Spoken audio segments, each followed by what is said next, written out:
Žinai, pamačiau, koks dabar yra metas ypatingas. Mes čia susirinkom, įrašėm tą podcastą, Q&A, kur klausimų atsakėm, atrodo, padiskutavom, visi savo keliais sukam, nueinam su Donatu papietaut, susirandam vietą, dar po ilgesnių paieškų, pakalbėti apie dalykus, nusiteikę, kad dabar čia turėsim laiko.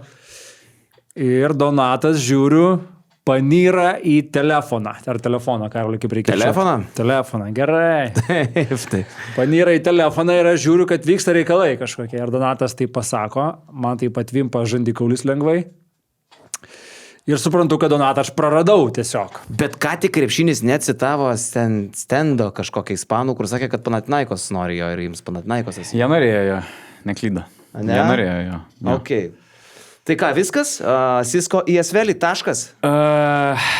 Taškas ant dokumento dar nepadėtas, parašas dar nepadėtas, bet iš to, ką girdžiu, Cisco arba jo atstovai, Cisco stovykla, komandom, kurios jo norėjo, informavo, kad Cisco pasirinko Svelį. Jis eina į Svelį. Ilgalaikis kontraktas, kiek jis čia pasirašys?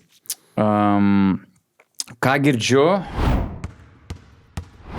Va čia ir pauzė, nes labai įdomi buvo šita ištrauka, jis skirta tik tai mūsų pliusams, čia ir Donatas Urbonas, ir Jonas Miklovas pasidalino Cisco kontrakto su Asveliu detalėmis, pakalbėjom ir apie tai, kiek Kauno Žalgiris buvo pasiruošęs paaukoti dėl Silveino Francisko ir kiek padėjo pastangų, kad jis čia liktų.